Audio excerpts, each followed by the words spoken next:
I don't know to what degree it's common knowledge in Scandinavia, but the biggest differences between men and women in the world in terms of temperament and interest are in Scandinavia, and they've maximized as a consequence of your egalitarian policies. What do you mean by that?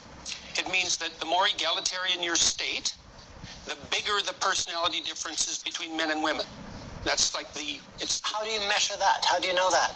Oh, well, psychologists have perfected, at least to some degree, the measure of personality over the last 30 years with very advanced statistical models. And so what you do is you offer men and women well-validated tests of preference and of personality.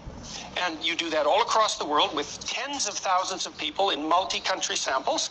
And then you look at the difference between men and women, and then you rank order that by wealth and egalitarian social policy. And what you find is the more egalitarian the society, the more different the men and women become. Why do you think that leads to bigger differences between them? Because there's only two reasons that men and women differ. One is cultural, and the other is biological. And if you minimize the cultural differences, you maximize the biological differences. So I know everyone's shocked when they hear this.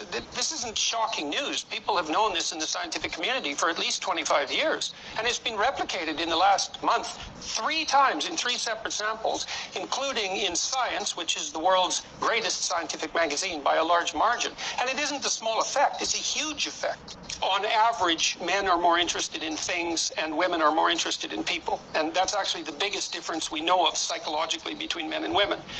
And even though men and women are quite similar, all things considered, the extremes make a difference. So you imagine that in order to become an engineer, look, obviously not everyone becomes an engineer. You have to have a particular temperamental proclivity to become an engineer. You have to be extraordinarily interested in things rather than people. Well, most of those people are men. And if you want to become a nurse, well, then you have to be much more interested in people than you are in things. And most of those people are women. And so you get differences in occupational choice that are also, by the way, quite great in Scandinavia, especially in the case of engineering and nursing, that are mostly due to biological differences. And you cannot minimize that by social engineering. So, and it's not a bad thing. Like, look, one of the things you want to ask yourself is that, what is the purpose of setting up a society that offers maximal equality of opportunity? And one of the answers is that you maximize people's free choice. And if you maximize free choice, then you also maximize differences in choice between people. And so you can't have both of those. What's necessary to understand about this is this is not a contentious issue among informed scientists. We've known this for 25 years.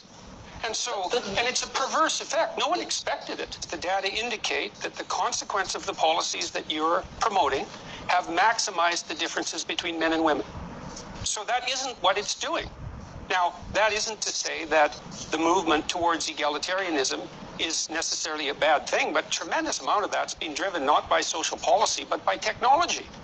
I mean, you know, the narrative that we're fed now is that up until 1960, when the enlightened feminists developed their egalitarian doctrines, men had kept women down, and they finally rose. And the truth of the matter is that from about 1895 onward, there was a series of technological revolutions that were extraordinarily powerful in their impact, that allowed women to step forward free of many of the burdens that had kept them back in the past. Birth control being one of them, sanitary facilities of all sorts, plumbing had a huge role to play, tampons had a huge role to play, as did sanitary napkins. All of these technologies developed that enabled women to move forward with less biological impediments. When I'm talking about gender issues, for example, in personality, that's actually one of my fields of expertise. I know the literature.